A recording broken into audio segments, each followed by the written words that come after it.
All right.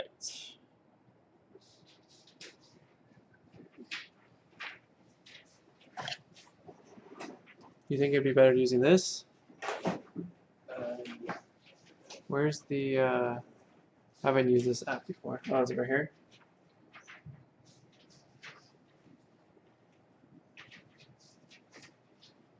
I don't know what I just did.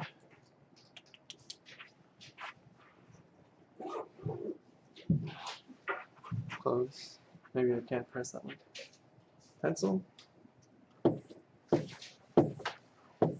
Sometimes it doesn't work on the touch screen very well. I would think that this would be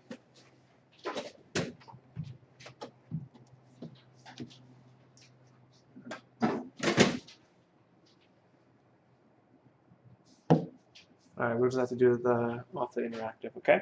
Okay. Alright, so let's see. Let's go with this light blue.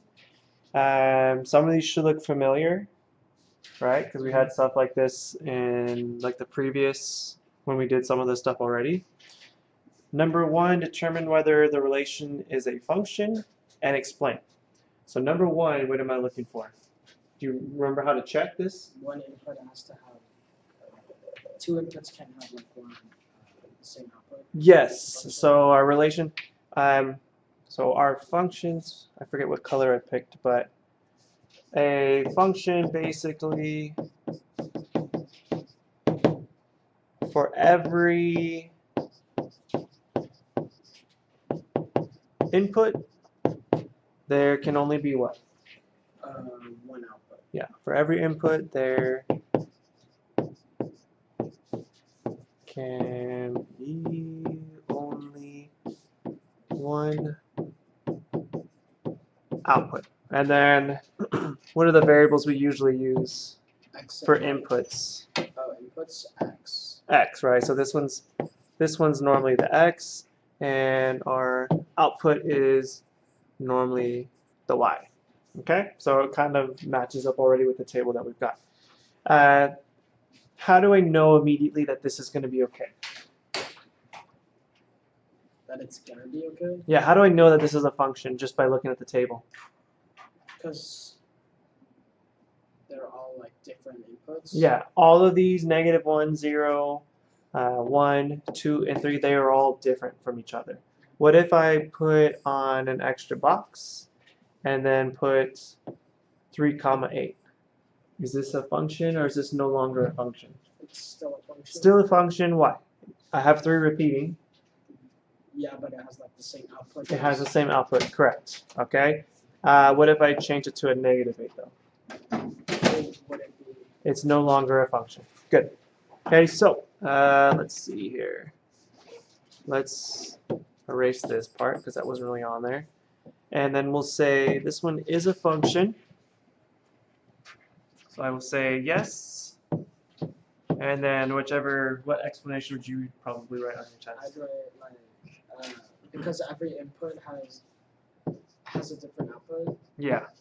Well, every input is different, right? But then if we did have something that repeat, you would say every input has one specific output. So anything along those lines, I won't be too picky as long as you're hitting like the general idea. So every input has only one, I guess I should put output.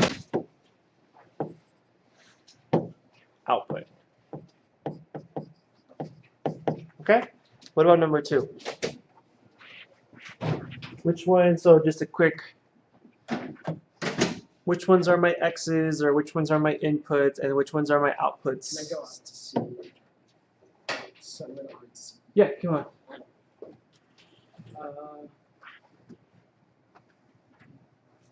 The first one in the parentheses is our input. Yeah. The first number.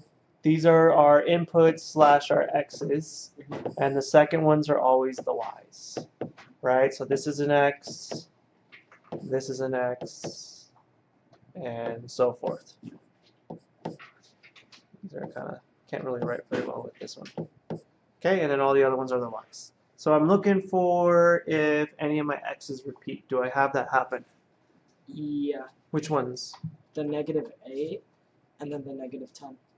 Okay, so this is a possible problem, and this is a possible problem.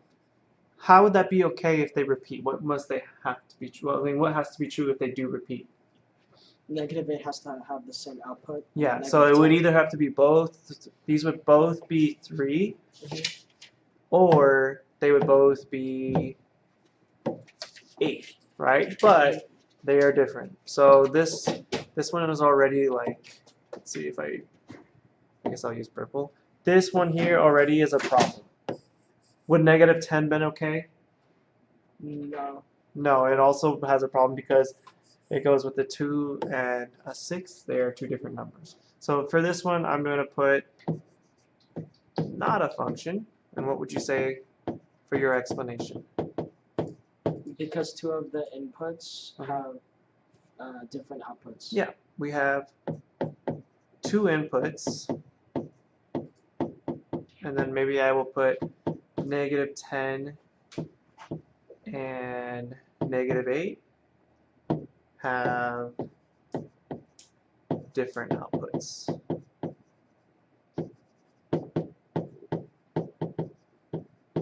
Okay, and you can write something along those lines. Good on 1 and 2. Yeah. Okay, so yeah, those ones, that's kind of like how they introduce functions. They talk a lot about what is a function, what's not a function. Let's move on to problems like 3 through 5. Find the domain and the range of the function represented by the graph. A quick refresher, what will the domain tell me? Domain tells me all my possible what? And switch it. Do you remember? Domain tells me all my what? It's the part I didn't really understand. Okay, that's fine. I don't really want that. Let's ignore that. Domain tells me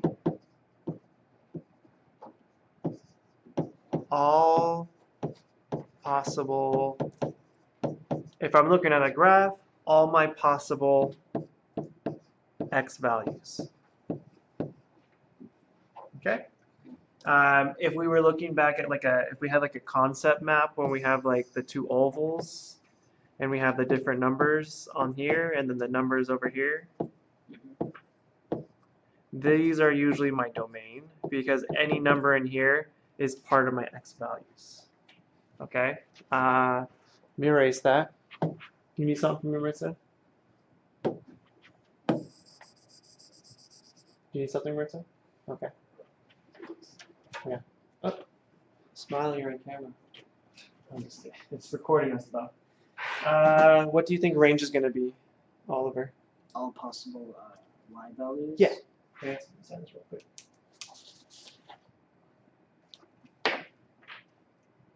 There you go. See you tomorrow.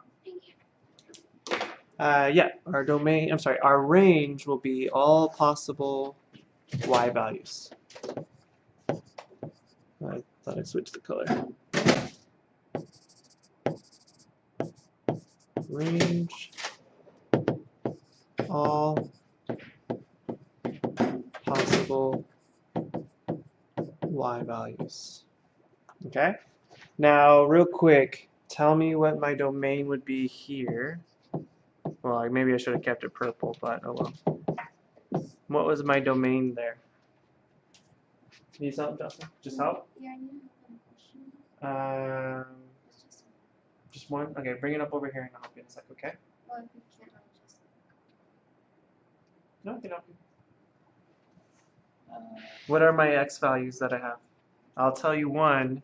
One of them is 0. And then I'm going to put it in this like curly bracket. 0 is one of them.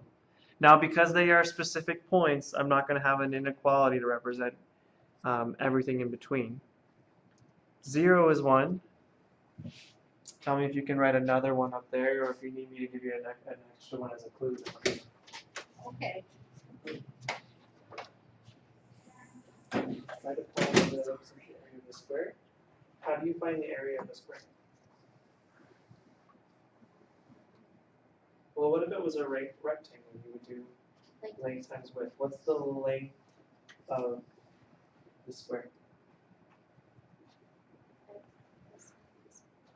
Or 2x plus 7. So that would be like your length. And then your width would be 2x plus 7 as well. So you would multiply those two things together. And then what? Would 1 be 1? Yep, 1 is 1. What else? 2. 2, yes. What else?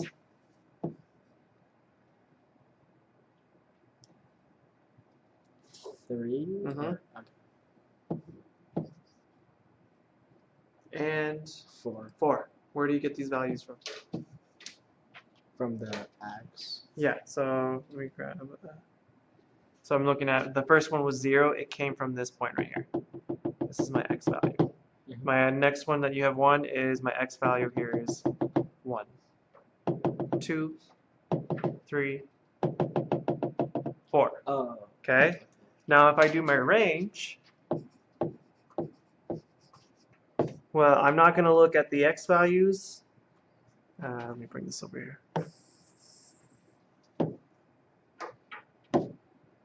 I'm going to look, let's do maybe purple. If I do my range, I'm going to look at my y values. So I guess it's kind of weird how I do it like this as well, but how high or low is this particular point? Like, what's the first y point? Yeah, what is this, the value of this y here? -5. -5. Okay, what about this one right here? -3. Good. And this one? -1. And we have a couple. One up here, 1. +1, and then +3 again. We don't really need to put the -3s twice, but that's okay. Okay. All right. What about this one? Because this one's a little bit tougher because there's not specific points anymore. Okay. Well, what are my possible? What x values could they be on this graph? There could be 2. What 2 ones would you say? Oh, like how many x1s there are, or like what number would work? Well, you're saying that when we did the domain over here, the only x values that will work are 0, 1, 2, 3, or 4. Why is 5 not here? Because if I went to 5, there is no point at this point, or no point on that value for x. Okay, what possible values can you use for x here? Can you use 0? Yeah. Yeah, because I could say, okay, x is 0 here, and I have a point there, or a little more to the left. What about 1? Yeah. Yeah, because it'd be there. 2? Yeah, it would be down here. 3? I can't tell, but this arrow tells me this is going to just keep going down to the right. So I would imagine about here it would hit. What about in the negative direction? Will there always be a point? There could be like a point there. Mm-hmm. There could be a point here. There could be a point here. Like these, I'm getting every single x value possible. And this is just going to keep going to the left, down and to the left forever. The arrow tells me that it doesn't stop. Like over here, notice how they have the like little endpoints? It's not going to keep going that way. I know it's going to stop right there. Okay, kind of like a line segment. All right, so one way to say this is all what? All real. All real numbers. I mean, yeah, all real numbers. Okay, the other way is to write this as an inequality, where you say x is bigger than -infinity and it's smaller than +infinity.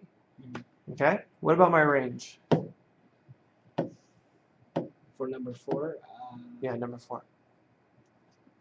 Do I use all real numbers for y's? No. Why not? Does 0 work? Can y ever be equal to 0 on my graph? No. It could be right here, right? Right there and right here, right? Oh, So it works. What about will it ever be equal to 1? no. Yeah, right here. Isn't this 1? And then I hit something on my graph right there and actually right there. Uh, so like it doesn't need to be like on point. It's just like needs to like At hit some near it. point, the graph is like goes through -2, right? I mean, like the output would be -2, even though it's not perfectly on a grid like a grid mark. It still goes through -2 two times, right? It doesn't matter how many times, at least once. What about, would there be something for like if it was all the way down to -10 maybe? Will there be a y value? Yeah, because the Yeah, because this is going down forever. It'll actually go towards -infinity. Okay, well, I know that going down, I will always have a y value, but it doesn't actually go up forever. Where does it stop going higher? it stops like right there. Yeah, right there. What is that point? 3. 3, okay? And I'm using y, so this would be my range. I'm using y for my outputs, okay? Is 3, which inequality sign will I use for that? Can 3 be greater than or less than? And then I'll put the or equal to part after. Less than. Less than, right? Because it can never be bigger than 3, otherwise it doesn't match up with my graph. Can it be equal to 3? Is this an open circle or was this like, I guess they didn't really show you a open or closed circle, right? But the fact that they don't put, like if they would have put like an open circle right there, then that would not be a or equal to. But they do not. They just leave it like this. So I can say like that. That is my range. Okay. Okay, so let's look at 5. 5 is kind of a combination where I have more bounds. So notice here why for my domain, why it's all real numbers, because every single x value will be used at some point on my graph. Okay, my range was a little bit different. Not every single y value will be used, because at 3 it never gets any bigger. Every number smaller though works. Okay, what about this one here?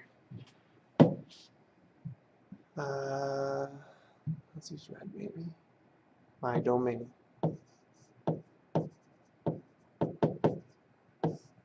What possible x values can you use? Is there a lower bound, or is there a spot where it stops going to the left?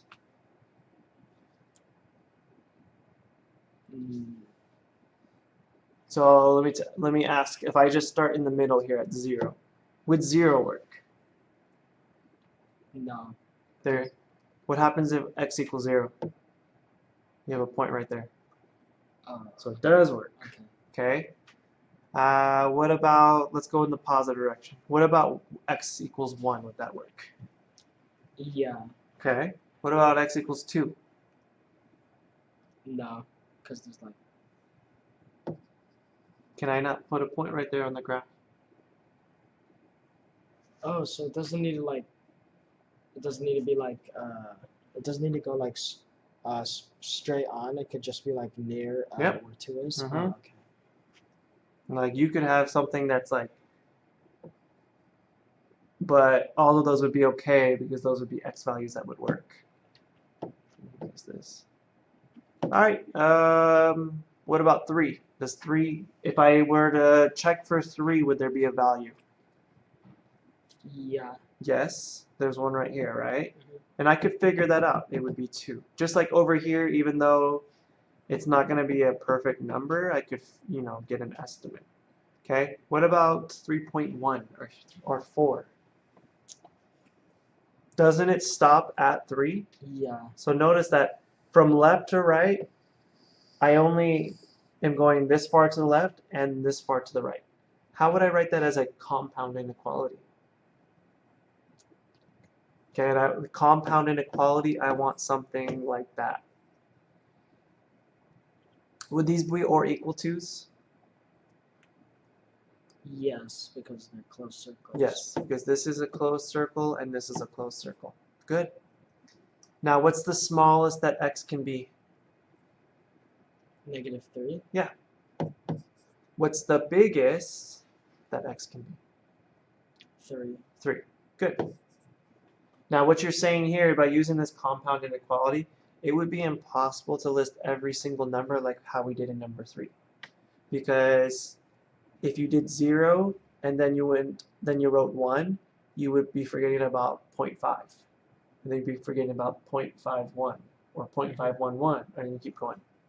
What about my range? Does it go up and down in both directions forever? Or does it have like a high point and a lowest point?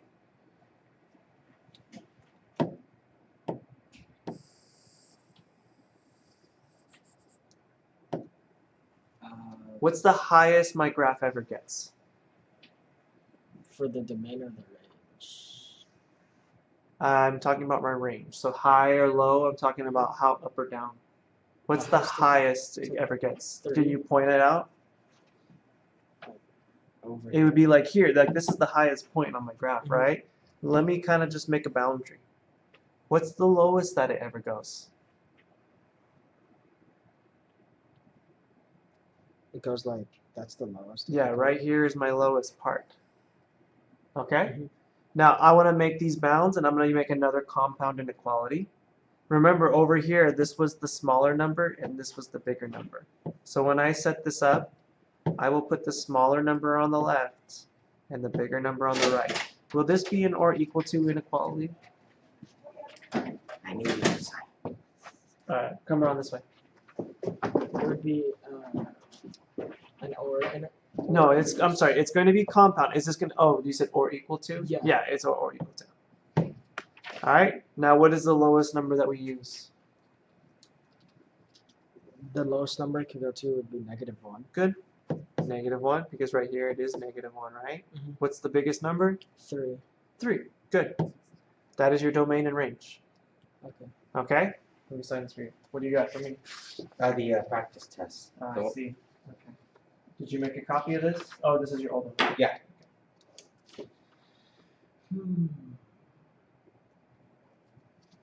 Yes, sir. Thank you. Have a nice day. I will see you tomorrow. All right. See you tomorrow. Good on 3 through 5, or you have any questions? Yeah, I'm good on this. Okay, cool. So I'm gonna scroll up then. Okay. Determine whether the graph, table, or equation represents a linear or nonlinear function. Which one's the easiest one to tell? 6. Why 6? You're right. Why 6? Because If you're looking at a graph, it has to be like a straight line. it has to be a straight line. I can tell that this is a straight line. If it did something like erase that. If it did something like straight, and then straight up like that, that's no longer a straight line. Or if it did something else wonky and then something random, or it looped up together, that is not linear. Okay, so the graphs, they are usually the easiest ones to tell. So we want to put nonlinear, and then we can just say it's not a straight line. That's probably like the most basic explanation we can say. It's not a straight line. And we'll be getting into slopes and for lines pretty soon. You might have already done that last year, but we could also check the slope and show that this is a straight line because it has a constant slope.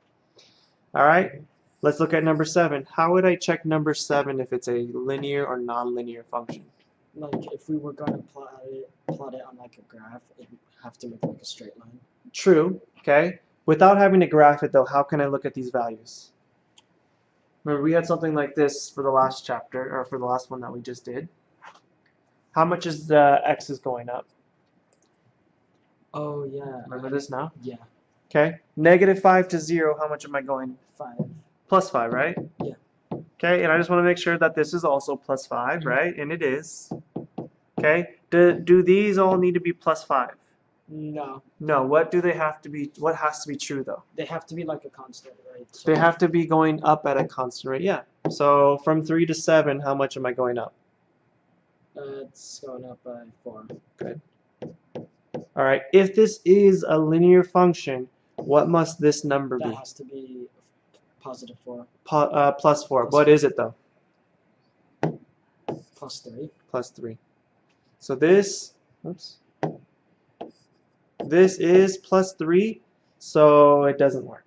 Okay, and I will say nonlinear Later. because, I mean, if you show me this work, that's good enough. But if you were to show like your slope will not be constant, the rate of change between the y's are not the same every time. So something along those lines, or you show me this work, and that's good. All right, what about 8? Do you know how to do number 8? This is a little bit different than probably a problem we did last chapter. Okay. Do you remember for equations what has to be true for an equation for it to be considered a linear function? It has to do with their exponents.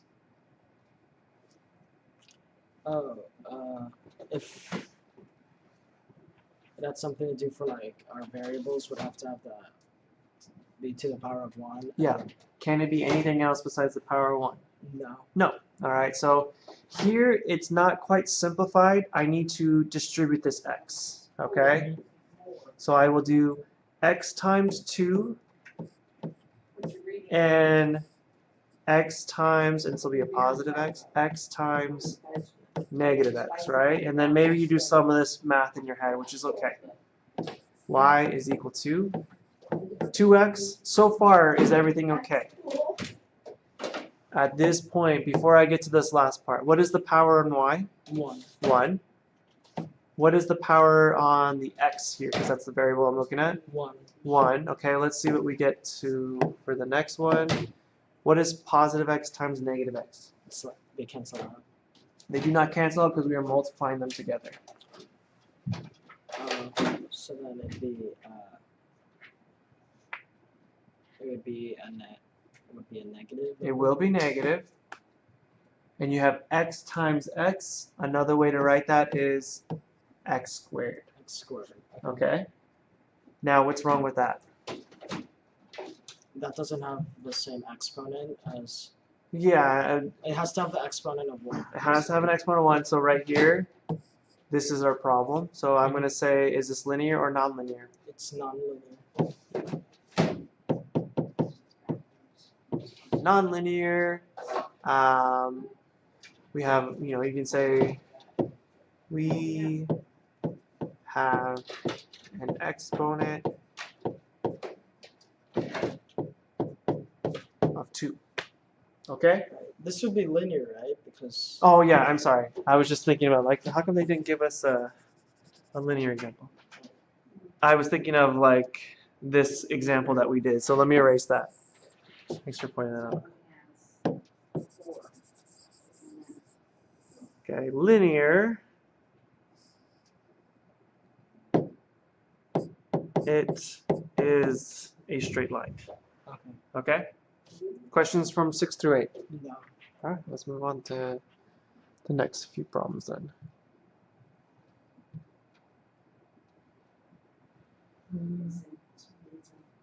Doesn't want to work with me. Okay, let's see what else we've got. We're on number 9 and number 10. Yeah. Okay. Oops, we a little too much.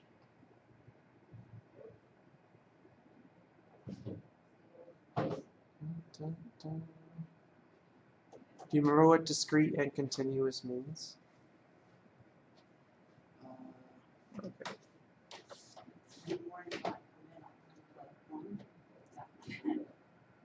Oh, it just looks to jump. Apparently. I think it was that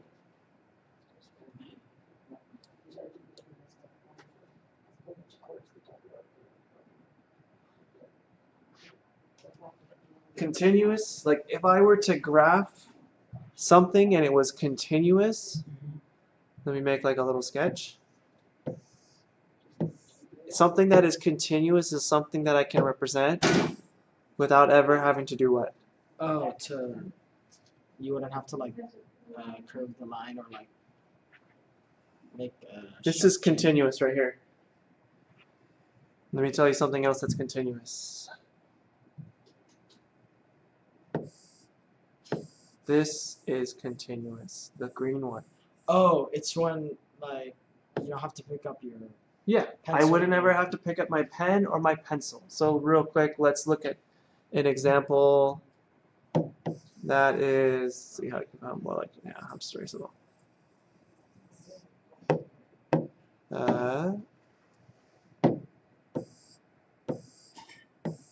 Okay, an example of something that would not be continuous is something like that. Or maybe it, so far it looks, well, right here it would not be a function, it would fail a vertical line test, but say it was just going, and then it stops here, and then you would have to skip to get to this point, skip to get to this point, and maybe it continues after that. But at this point, like if I was going through and I was tracing this with my pencil or my finger or whatever, I would be like, okay, it's good, it's good, it's good, but I would have to pick up my pencil to get here and have to pick it up even again another time to do that. So that would be considered discrete. Okay? Now let's relate it to these problems, because what we really have to do is figure out, can I represent the scenario in number 9 and can I represent the scenario number 10 on a graph, and what would that look like if I were to graph it? So number 9, what does it seem like it might be talking about? For see, our input would be depth in feet, and then our output variable, our output is pressure. Do you know what that might relate to? What does that make you think of when they say depth and pressure?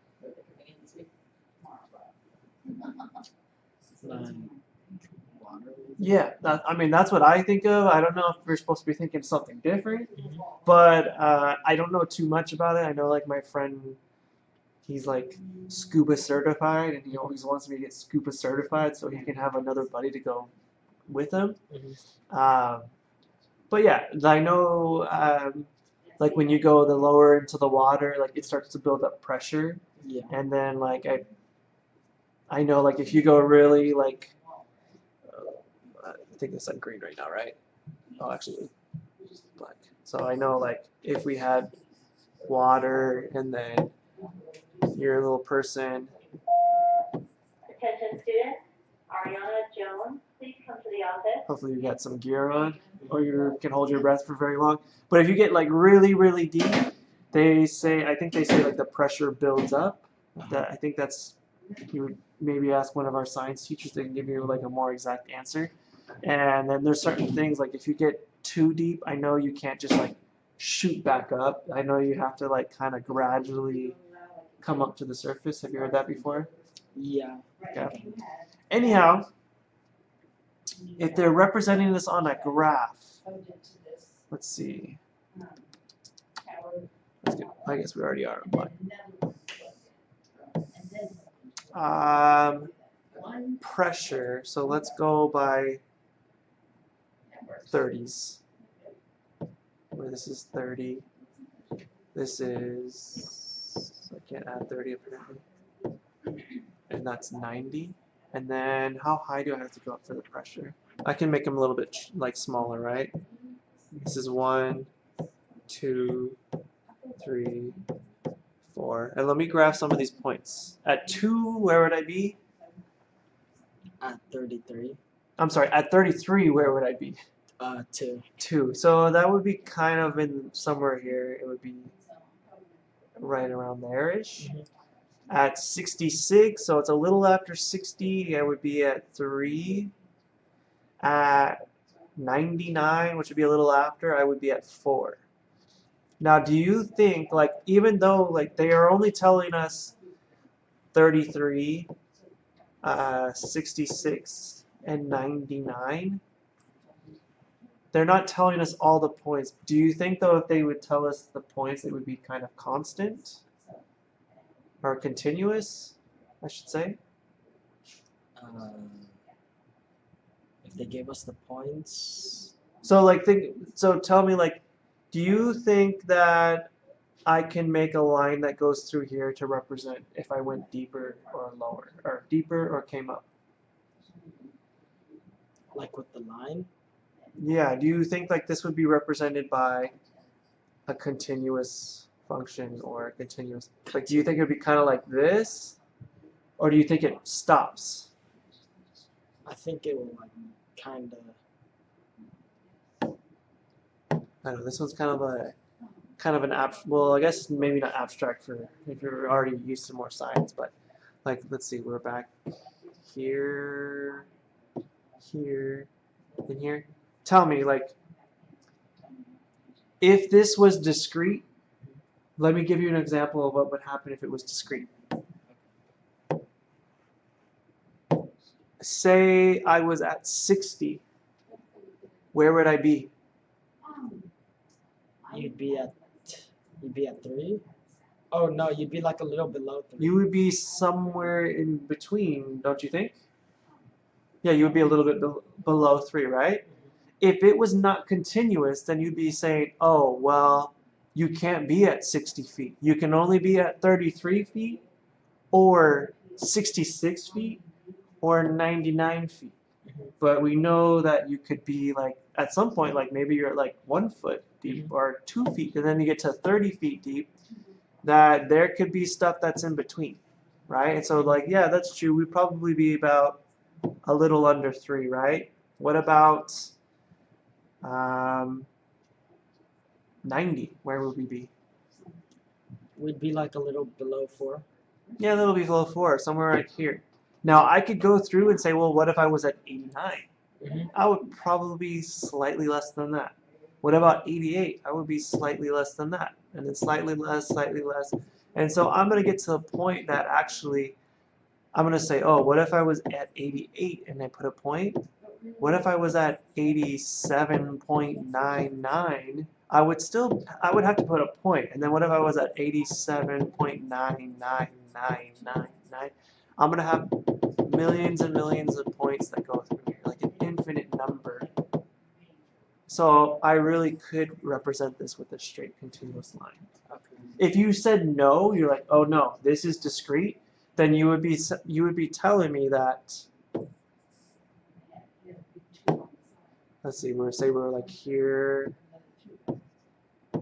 here, and like there. If you were at 60, you would say, oh, nope, that doesn't work on my graph. You probably don't have pressure at all or something like that. You just like say, yeah, this doesn't compute. Like, I don't know why I was thinking of like when I go to the like fast food place, or I go to like the theme park, and then like I try to give them exact change, and then they're like, I can't do that because the register's not, you know how like you like, oh, I don't know how to compute. No, this could be continuous. I know it's kind of a weird thing to think about, but when we get to number 10, I think it'll make a little more sense. Okay, so this one I would say is what? Number 9 before we move on. It's this continuous. Continuous. And then I think I will put this recording up. So if you're watching this and this is not quite making sense, when we get to number 10, it will definitely make more sense. Okay? Because for my x's, I could have put another box in between and did like 33.1. And I would imagine that it would be 2 point something. And I could like put a million boxes in between 33 to 66. And I would think it would be either bigger than 2 or smaller than 3. And like you get to the point where you would have an infinite number, where you would have a straight, well, not necessarily, it doesn't necessarily be a straight line. It might be for this, but continuous. Okay. And And then you can say some explanation like, we won't be perfectly at 33 feet. We won't be perfectly always at 34 feet. Like you don't just skip or like, what is it, transport? Like we don't transport from 33 feet deep to 60 feet, 6 feet deep. So. Okay. So it's continuous, and then you can say some explanation to that effect, like, you know, there are infinite number of depths in between. Number 10. Okay, number 10. Well, here, remember we said we could have like 33.1 and 33.11 and 33.111. We could keep getting bigger. What can I do that with my hats? Can I go to the store and buy 2 hats? Yeah. Yeah. Can I go to the store and buy 3 hats? Yeah. Could you go to the store and say, oh, I'd like to buy, let me switch it. Excuse me, sir, I would like to buy 3.6789s of a hat. No. What would they say? They'd say no. They would say, okay, you either are going to buy 3 hats or you're going to buy 4 hats. There's no kind of like, oh, sure, let me just like sew together like 0.789 of a hat to give that to you. They're going to say, no, it's like 3 hats or it's 4 hats. I don't know. I don't understand what you're asking me. Okay?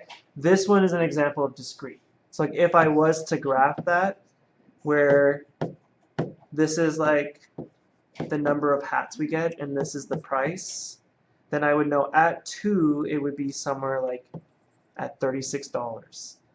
At 3 it would be at $54, and at 4 it would be at $74. They are exact prices. Okay? Now this one here, I could have numbers in between.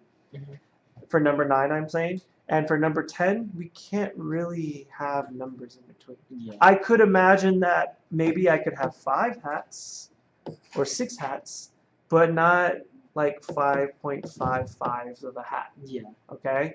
Maybe in some really weird situation you could, but so I would say discrete, and you can just say like you can't have 2.5. You can just say just some random example. Okay. Okay. All right. I know 9 and 10 are a little odd, like a little weird to think about. You have any questions though about 9 and 10, or No. can you give me an example of something that would be discrete? Like say a different scenario between hats and money.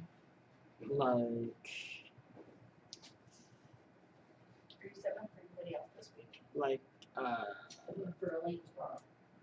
clothes and Sure.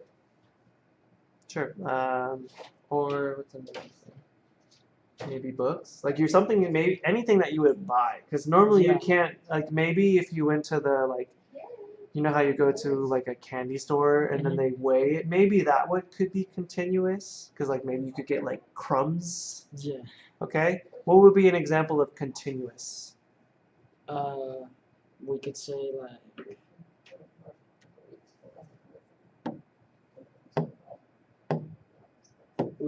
it could be like how far in like miles we want to drive somewhere or something like that.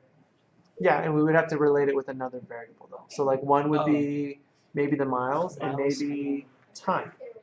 Yeah. Okay. Another one might be age and what? Height. Yeah, height. Okay. So like at age 0, like maybe right when you're born, maybe you're like this tall. And you don't ever just like time skip and then say, oh, I can't be 1 year old. I can only be either 0 or 2. And then now when I'm at 2, I'm at this height. No, there's like stuff in between. And maybe it like skyrockets really quick, or maybe it just kind of goes slowly. Probably when you get to like 20 something, you're probably not still going up. You probably kind of level off. And then, you know, they say like once you start to get a little bit older, then you kind of start to shrink, right? So that could be something that would be represented as continuous. even though it might start at a specific number and it might end at a specific number, I could graph this and then drag to measure somebody's height over the span of their whole life without picking up my pencil. Okay. Because they're never, unless, I guess, like, unless they had some horrific car accident and then something like that, then you could say, oh, you know, they got, maybe, you know, they had their leg amputated or something. Then, yeah, okay, that's a little bit different, and I never considered how they measure your height then for something like that. It's getting very depressing here, but okay, good on 9 and 10 then. Yeah. Okay, cool. Let's look at 11. For 11, for W, how do we read this, by the way? Just a quick refresher. W of x Mhm. equals negative 2x plus 7. Good. Find the value of x for which W of x is equal to negative 3. Do you know how to do this one?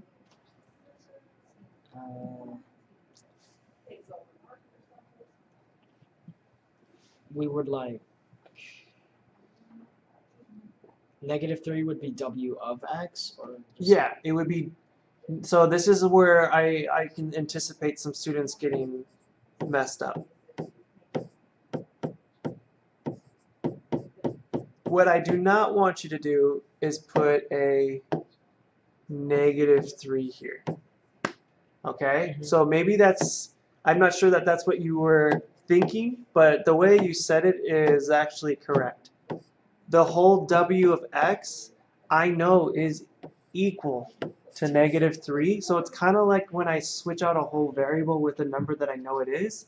I'm going to switch this whole thing out with a negative 3. Okay. And then once I have it like this, it's easy, right? So the hardest part is just remembering, like, if you see it like this, then you have to switch out the whole W of x. And then it's kind of easy, just solve for the variable. All right, so then if I was doing this, what would be my first step?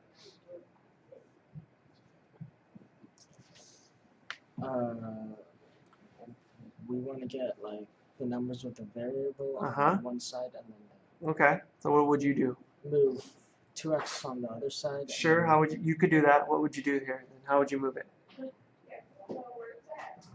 since it's negative 2x, it would, Oh, is it supposed to be negative here? yeah, Oh, sorry, thank you. it would move on to the other side, and then How would you do that? Because I want to put it on this side, but how do I cancel it out from this side then? oh, to cancel out the x to get it by itself, divide. So if I want this negative 2x to be on the opposite side, Mhm. I have to do inverse operation. So I'm going to add 2x to the left side and the right side. Okay? Now this cancels out, right? Mhm. And on the right side, all I have is the plus 7. And then I have negative 3 plus 2x. I think I've heard you mention it's like apples and oranges. Yeah. Those can't be combined other than just putting the 2x minus 3. What do I do next?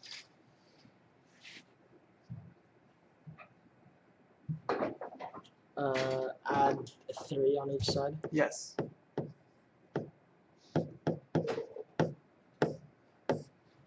And That's then gone. 2x equals 10. 2x equals 10. What do I do after that? Divide each side by 2. Yes. And I have x is equal to 5. And that's my answer. Is there a way that I could double check this work? Plug in 5 to the Yeah, original I could check essentially W of 5, because that would be, say, negative 2 times 5 plus 7, and that would be negative 10 plus 10, I'm sorry, plus 7, and then that's equal to negative 3, which is what I wanted to equal to. Okay. Okay? Questions on something like a number 11? No. Okay, what I want to look at is, let's do the way we were first, like, introduced to something like that.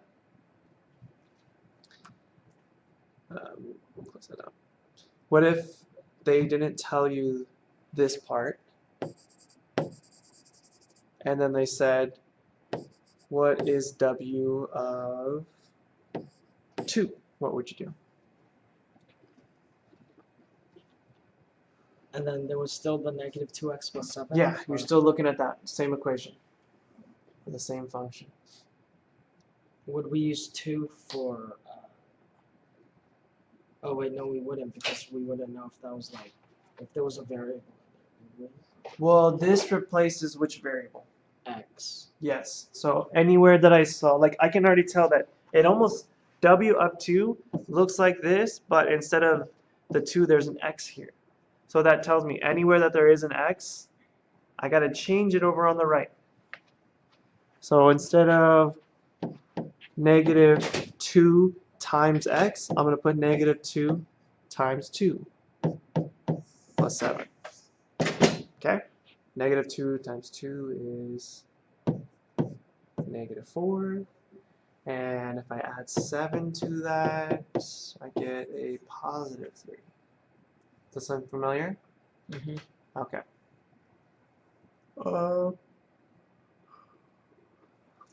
There'll be a few more on that are not on this test, but maybe we'll look at a different page and look at those two. Let's see. Oh, I keep doing that.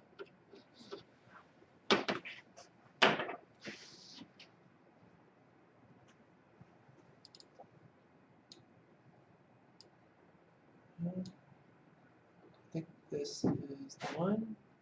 Okay, graph the linear function. Now, in the next unit, we're going to be learning different ways to graph a function. But I think in 3.3 or 3.2, they talk about using a table, right? I don't know if we've gotten to that far or not yet. So let's do number 12. Okay, and that is g of x equals x plus 3. Now, remember making a xy table to find points to graph?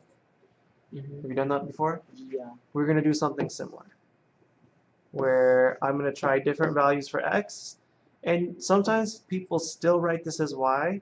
Sometimes they will say g of x, and then sometimes they'll even write out the whole equation like that. So you can do whichever one you want.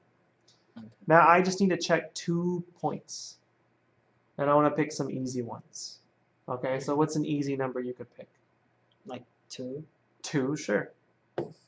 So then that would be g of 2 is equal to 2 plus 3 equal to 5.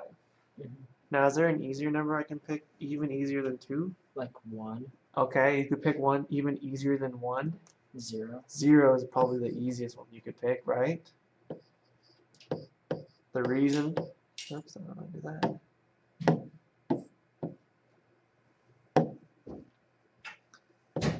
The reason, well, it doesn't get much easier than adding 0 to something, right? 3. Mhm. Okay? Now, for, like, if I needed to graph this,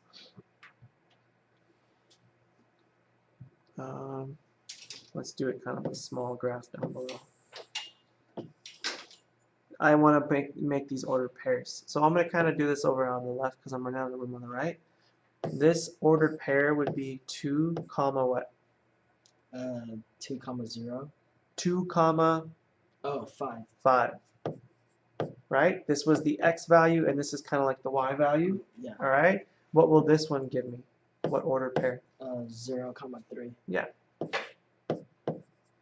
Okay, so what I want to do is plot those points. I need to go up to at least 5, right? 1, 2, 3, 4, 5. 1, 2, 3. Let's see here. We'll do green. 2 comma 5 is my first one. I'm going to go over 1, 2, and then up 5. Mm-hmm. And then, what's my other point? 0 comma 3. 0 comma 3. Once I have 2 points, if I know it's a line, then I can do just make a straight line that goes through both those points. Okay. So you could pick extra points. They should fall in line, but you really only need to do 2. All right. Okay? Can I erase this one and we'll do 13? Yeah. All right. 13, I want you to walk me through. So you want to take a quick look at this again, kind of remember the process, or do you have it down? I think I have it. Okay. All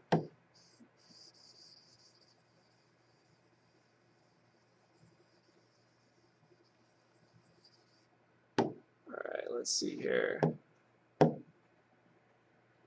All right, so walk me through what we did in the last problem.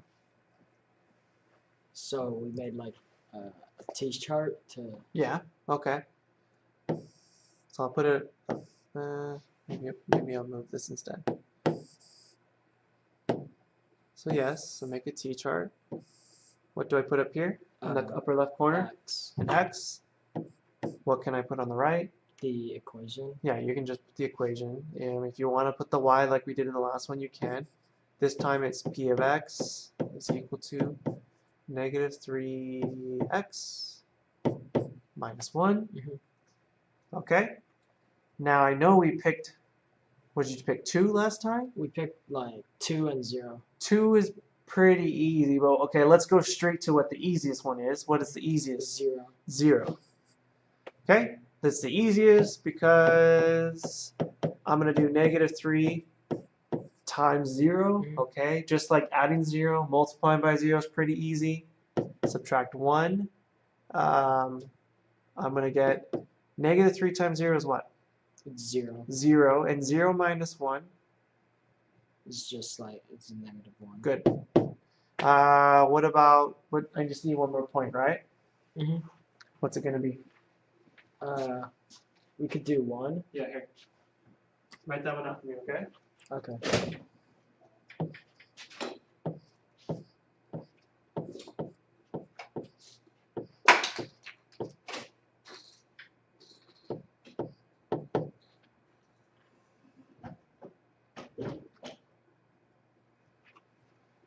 What did you get? That's still working? Would it be negative 4? Yep. So then we have to graph it. So they'll probably have a graph on the test for you, but we just have to make one here for this problem. Okay.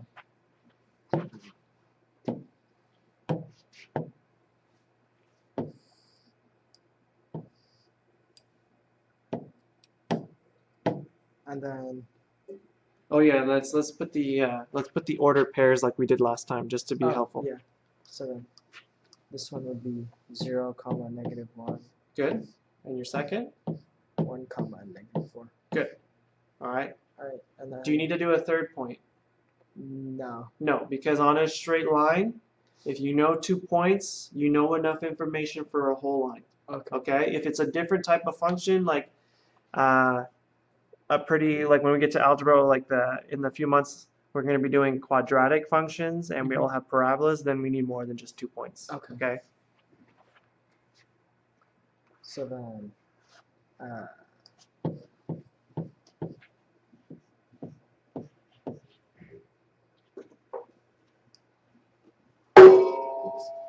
so 1, comma, negative 4. 1 comma what? Negative 4. Okay. It'd 1 be comma what? Negative 4. Oh, okay. It'd be 1 comma where? 1, comma. Negative 4 or positive 4? I'm not sure which one you're telling me one thing and you're graphing a different thing. Oh, negative 4.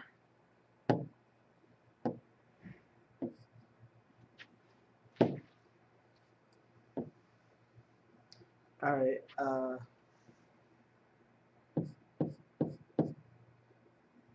so then 1, comma, negative 4 would be like. Now you're graphing negative 1 comma 4.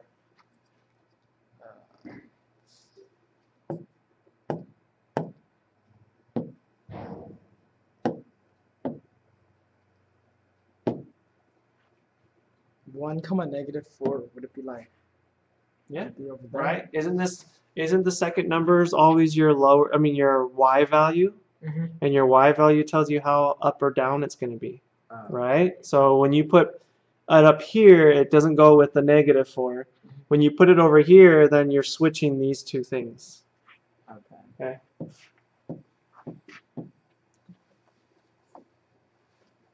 So it would be over there. If we were looking for -1, comma, -4.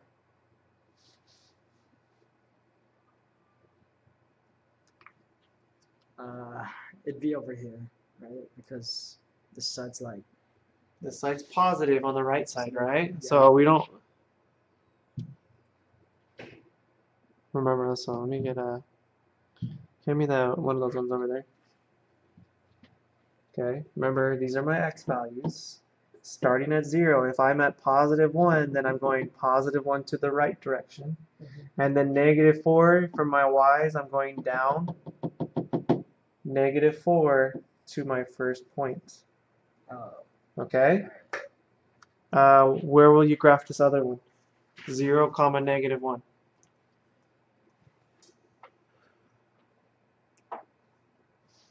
0, comma, -1 Mhm. would be over here, Yep. Okay. and then that makes a line. Yep. So then And then let's put these arrows here. So that to know that it's a linear function, it's going to just keep going this way, and it's going to keep going down to the right as well. Okay? okay. That's it. All right. All right, let's do 14 as well.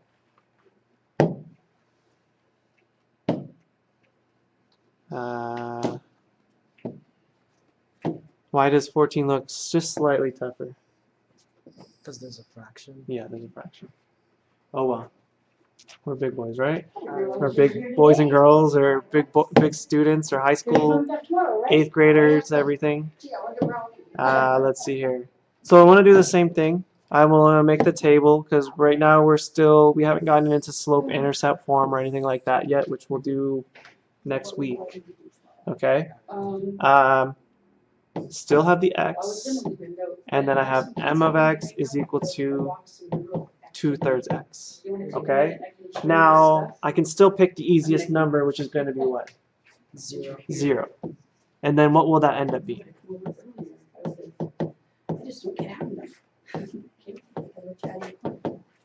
0. 0.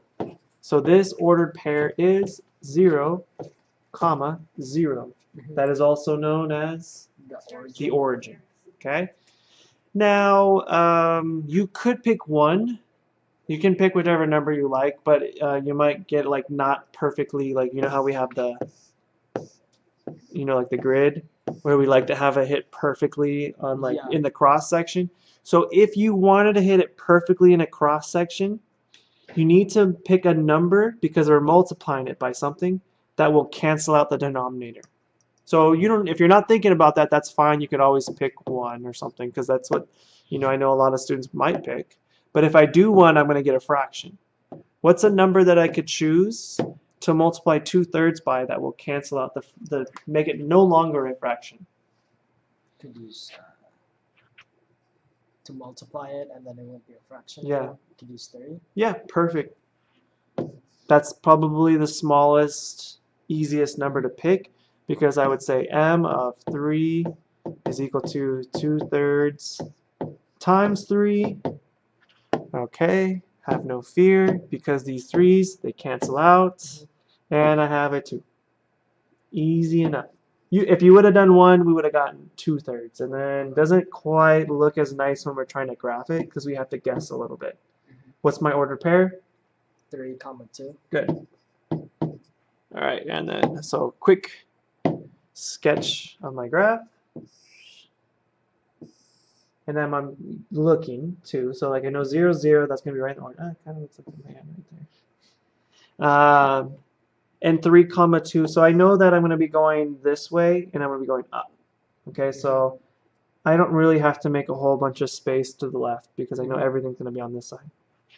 1, 2, 3, 1, 2. That's really all I need. I can put extra points though if I really wanted to.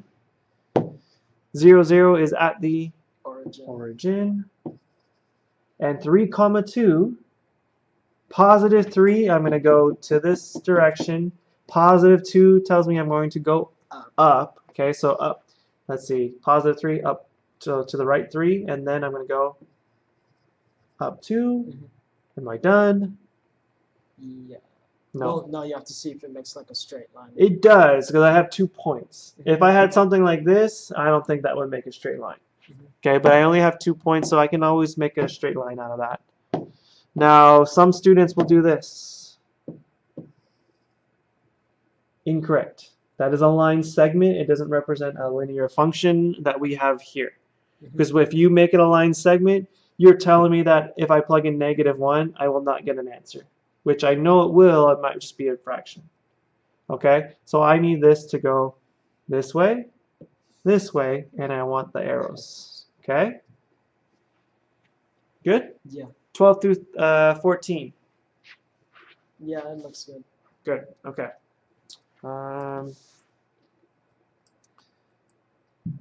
How's that?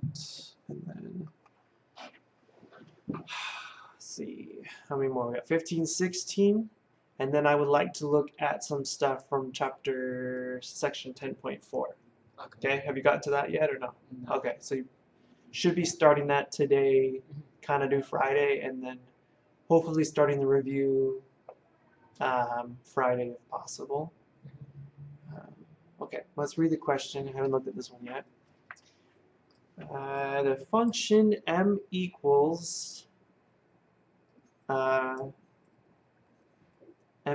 minus 3. So I kind of, right now, I kind of don't like the way that they're saying it. If this is a function, then I would rather it say m of something. For this one, what would I make it of? M of x. Not x for this particular problem because I have. Oh, m of r. Yeah, m of r because there's an r right here. So I kind of would prefer if there was an r, if it was written like that, and then it said, whoops, go back.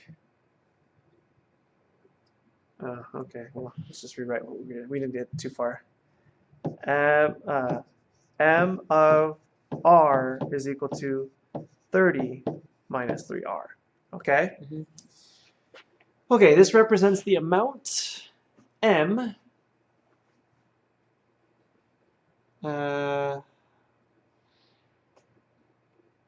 Okay. This should be m of r. I guess you don't technically need it, but since we're on the topic of functions, we'll put it in function notation. You have after renting our video games. Which one's the independent variable? It's m. It's going to be r. Which one's the dependent variable? Wait. So R is independent. And r is independent, and we'll talk about that, so it'll make sense. R is my independent variable. M of r is my dependent. Does it make sense that, okay, say I had $100, and then they tell me, oh, I don't know, it depends on where they're going to buy their games, but maybe the games are like $20. If I buy 2 games compared to 3 games, that changes how much money I have, right? So the amount of money that I have after depends on how much money, depends on how many video games I wanted to rent, right? Okay. Identify the independent and the dependent variables. Oh, we kind of did that already, right? Independent is what? Which variable, I guess? They just say variable. It's r. R. Yeah. Part. Okay. And my dependent variable is, if you write m, that's fine, but put m of r. Okay. I guess maybe that's why they wanted to make it like just the m, so you could just write the m down. Find the domain and the range of the function. Is the domain discrete or continuous? Okay, so now we're getting into a little bit of thinking here, right? Now, which one would you rather think about first? The domain and range, or would you rather think about discrete or continuous?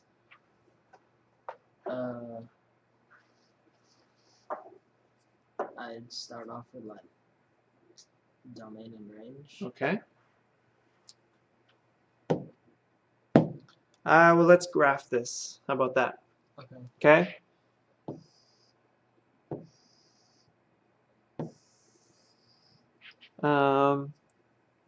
So then these are the number of rentals, right? You play video games? Yeah. Do you just buy them though? You not rent them? I just pirate them. Oh, okay.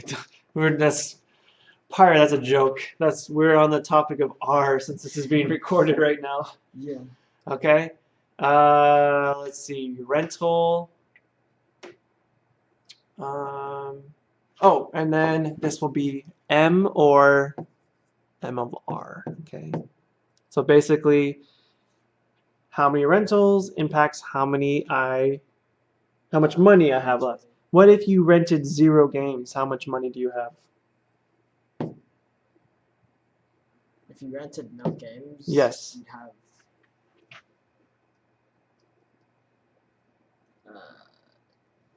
you would have Well, so it would be M of what? M of R, and then, or do we like If you rent 0 games, you would be M of M of 0, which is going to be 30 yeah. minus 3R. Oh, so I guess it'd be 3 times 0. So you would have $30. Oh, okay. Okay, so let's see here. So if you rented 0 games, you would be at 30, right? Mhm. Let me just label these 30. I forgot how I did these. I think I did them by 5s. 25, 20, 15, $10, $5, and then 0, right? What if you rented 1 game? You would like Oops. you would write out the so then it would be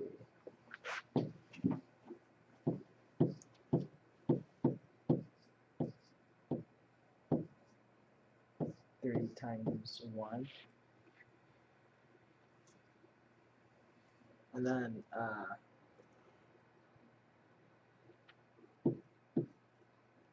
negative times a positive, that'd be a negative, Mhm. and then so then 27, right? $27, yeah. But we could have done that in our head probably, Yeah. right?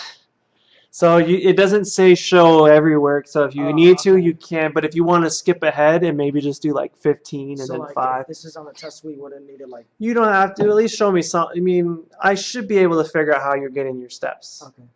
Okay, so we did blue. So I guess I should make a few more. So this is 1 game, 2 games, 3 games, 4 games, 5 games, 6 games, 7 games, 8 games, 9 games, 10 games, 11. I don't know how many we'll need. I do, but let's say I don't. Okay. If I rented 1 game, I would have like $27 left. What if I rented? Now, once you get to this point, can't you kind of figure out once I rent 2 games, what would I be at? It would be like 24. Yeah. When I rented 3 games, I would be at 21. Like I would just be subtracting 3 in my head every time, right? And I might not be lining up perfectly anymore. But then after 18, it would go to 15. Then it would go to 12. Then it would go to 9. Then it would go to 6. And then it would go to 3. And then I'm down to 0. Okay? I don't know how well this lines up. I'm just going to do an eyeball test.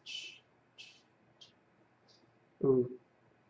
Looks like this one should have been more over here, and this one should have been, yeah, but you get the point, yeah? Mhm. All right. How many rentals could we do? This was with 1 rent. I'm going to write the X value above so it's a little bit easier. Because this was 1. This was 0. This was 1. My X value, or I guess my R value. This is when it was 2, 3, 4, 5, 6, 7, 8, 9, 10. So then we can rent 10 games. You can rent 10 games. Now, let's consider what our domain and our range would be then. Remind me, what does the domain tell us? The domain. Yeah, what does the domain tell us?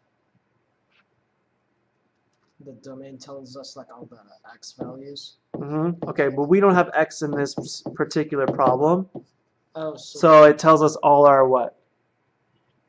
our Yeah, values. our values. Mhm. Our values. I just wanted to say it 3 times in a row. So our values. Come up with a question. I don't know. I just want to say the 3 of those together. Our values tell us what possibilities could be in our domain. What possibilities could I get? You could. Starting with the furthest to the left, where it was my first point, right here, right? It would be 0. And then? 1. And then? 2. Yeah, and then all the way up to what? 10. Yeah.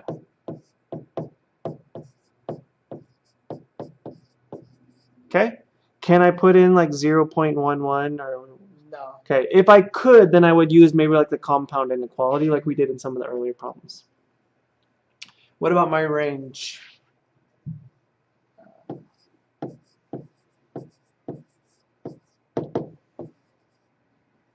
The range, it would be like for 0 games it was like 30. Yeah, one and then game that's fine was if we put them 27. out of order because it's kind of easier to think about them going smaller here. But if I wanted to start from the smallest, it would be 0. But then what are they doing? Going up by 3. Going down by 3. Yeah. Good. So the 27, 24, 21, 18, 15, 12, 9, 6, 3, 0, bam. Okay? All right, so that's part of B, and we kind of actually did C already, so we kind of skipped ahead because it was kind of helpful to visualize what was going on. Is this domain discrete or continuous? Now, using the graph, I could tell, or I could look at my domain and tell. It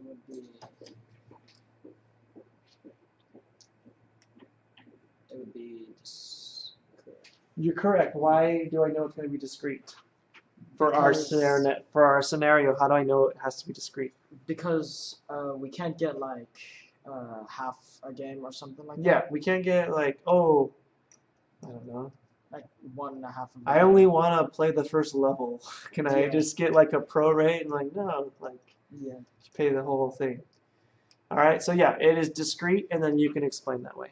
But I can also tell that because like looking at this, I don't have 0.111 or anything like that, so it makes sense. Okay? Questions on 15, because I think that's pretty much it. No, that's good. Okay. We'll erase 15. All right, let's look at 16. Ooh, 3.3 now. All right. The function d of x is equal to 1375 minus 110x. The distance in miles a high-speed train is from the destination, its destination after x hours. Okay? Mm-hmm. Now, if they ask you, how far is the train from its destination after 8 hours? How do we solve that? So let's think about what the variables represent. What does d of x represent? D of x represents, and then the other variable I'm using is x, right? X represents, let's consider what the x represents first. What does x represent?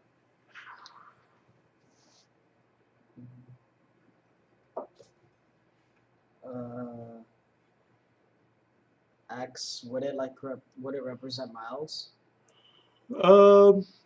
Nope.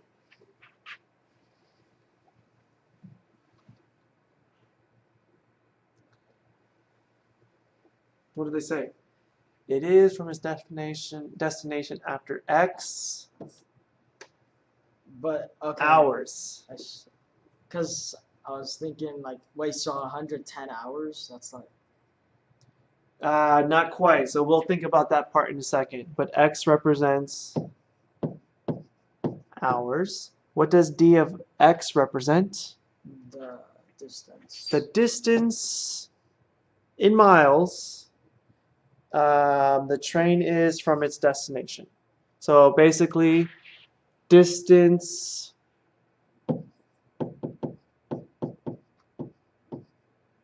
from destination. Basically, how far away are they from wherever they're trying to go to? Now, the reason why it's telling us 110, what do you think the 1375 represents? The miles The miles of what? travel. Of travel. Yeah, so like if this was, that was supposed to be an A. That came out. Like say you start from point A and you're going to point B. Okay, well if I did this on a graph basically, yeah, that would be the 1375. Well, I guess not actually, that's not quite how I want to write it then. That will not be 1375. But let's think about how, if I can erase part of this.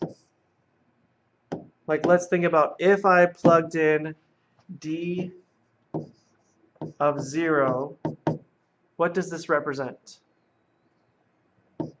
If I plug in 0 to my function, what is that saying? That it's gonna basically like most of it's gonna like cancel out because it's. Well, part of it will it's 0. cancel out. Like this will be 0 equals 1375. What does the 0, what does this replace in the x, which represents what? The hours. The hours traveled. So if you haven't traveled a single hour, you still have 1,375 miles to go. Mhm. So basically, we have to go 1,375 miles. So maybe that's like somewhere up here. Okay? Now, what does the minus 110? So after I go 1 hour, now the miles will go down 110. This 110 represents how many miles it goes in 1 hour. Okay. So the 110's like how many? So the miles in distance like per hour. Mm-hmm. Oh, okay. Yeah, this is your rate, basically. If that, I don't know if that makes more sense then. Oh, okay. Okay, so if you plug in 2 to your function of D, that means, well, we start with 1375.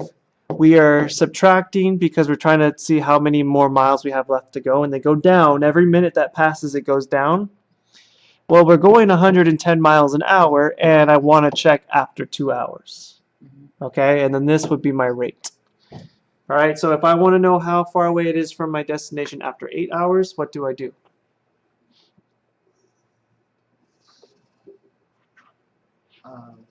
We could plug in 8 for x. Yeah, exactly what we want to do. D of 8 is equal to 1375 minus 110 times 8. What is that going to be? 1375 minus what? You just one in your head? You should be able to. Negative 110 times 8. Yeah. Well, what's 110 times 8? Because we're going to minus it. 110 times 8. Could you do this? What if I said what's 100 times 8? And what if I said what's 10 times 8? Couldn't you do that? Oh, yeah. All right. What will it be then? So then it'd be 880. Yeah. So negative 880. Okay. Now you can figure this part out. Okay? Did you need something from me, Miss Seiler? Oh, no, it's dropping off the green. Oh, Thank okay. you. So then we subtract these. Mhm.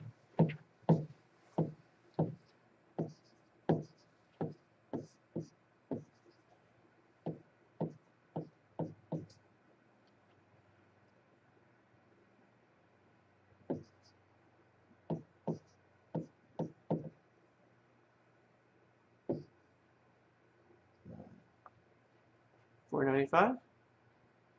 Yeah. Yeah, that looks good.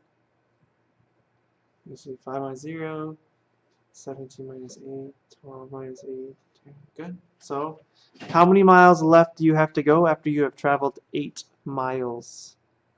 495. Yeah, good. Alright, for part B, how long does the train travel before reaching its destination? Okay, so I'm gonna have to erase out of this because I want to reference. Unless you know how to set this up already. No. Not quite. Okay, let me give you a clue then.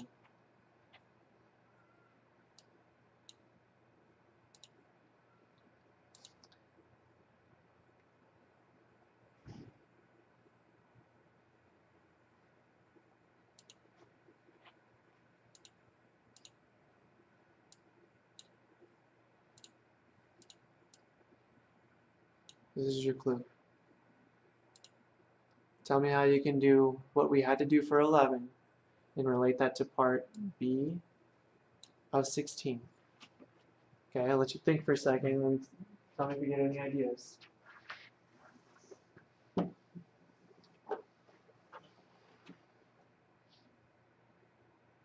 We could get a value for d of x. Mm-hmm. So then it'd be like d of x would have So to. make sure you put the parentheses. Oh yeah. Okay, because we don't want to do calculus right now, Yeah. right? We're a couple of years, at least a couple of years away from that, Mhm. probably. So then d of x equal, and then we have to like get. What would we want d of x to equal to figure out when it reaches its destination?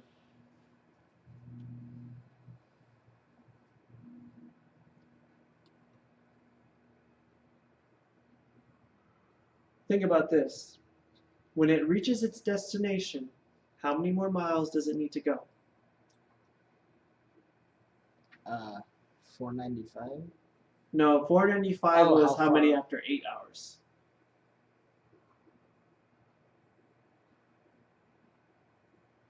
How long does the train have to travel? How many more miles are left? When you started at Canyon Lake, I don't know, how many miles away is Canyon Lake to KMA? Like, maybe 8, say it's 10 miles for just around. It's 10 miles from Canyon Lake to KMA. Well, when you leave Canyon Lake, how many miles do you need to go? When I like leave. Canyon Lake, how many miles do you need to go? 8. Say technically, we'll say like it's 10 for now. But we can yeah. either one. I'd have to go 10 10 miles. Well, what happens when you get to KMA? How many more miles do you need to go? to get to KMA. Yeah. No. Yeah, it'd be 0. Oh, so then this would be 0. That would be 0, right? If you reach your destination, you have 0 miles left. All right. Okay, now how do we relate that to 11? In 11 we like.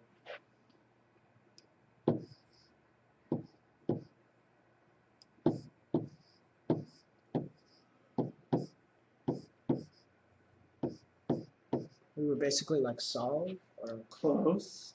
Everything's right except for one part. Your last part is incorrect. Oh yeah. And write it up above in the upper right corner, as much in the right corner as you can, so you have room to do the math.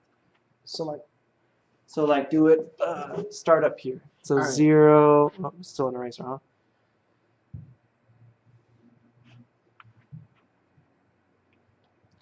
Zero is equal to, and then do it there. That way you have room to do some of the math below. All right. Okay? So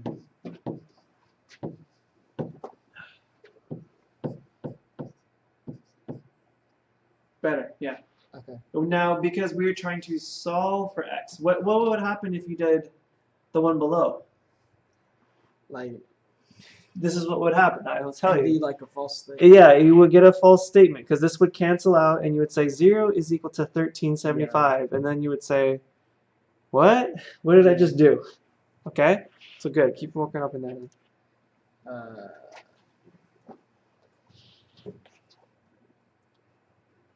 could we add 110 on the side or 110x, sure.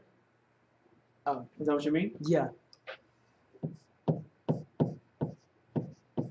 and then we add it over here. Yep. If you do it on one, you gotta do the other, right? Yeah. Okay, so then these would cancel out, Uh-huh. and then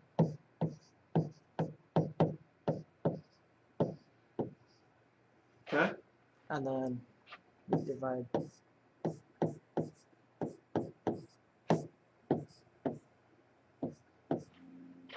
And then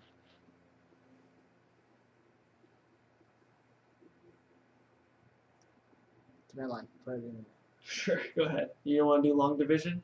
No.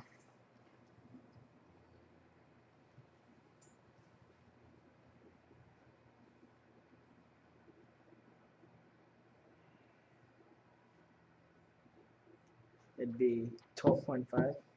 Okay. So what does that tell you? For B, what would you say? It has to travel 12.5 miles before reaching the. 12.5 Oh. miles. No, it was 0 miles to reach its destination. So then it'd be how long does the train travel before reaching its destination? It'd be 0. No. 0. You're talking about miles. They're talking about time. What does x represent in our problem? The time, The time measured in hours. hours. So x equals 12.5 hours. That means it would take you 12.5 hours to get from the starting point to the finish point. Okay. Okay? So then this would be 12.5 hours? Yeah. Okay. Cool? Yeah. All right, that's like most of the chapter. I mean, well, I guess most of the units. You said you hadn't gotten to 10.4 stuff yet, right? No. Okay, that's fine. Let's just look real quick and see. Let me switch it.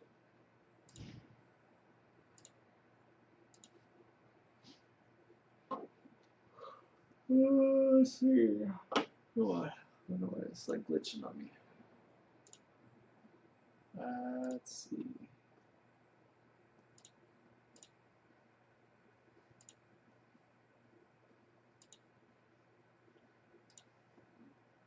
Chapter 10. Big skip, right? Mm-hmm. But we're still on functions. Let's go to the student edition. Let's take a look at this. All right, now what I'd like to do. Oh wait, I don't want to limit it to just the 10.4 for this.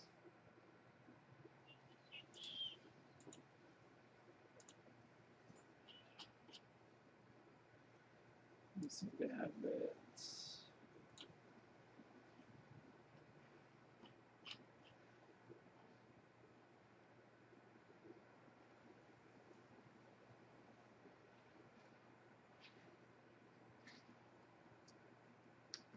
Okay, so we have a lot of problems. For these ones, I think I will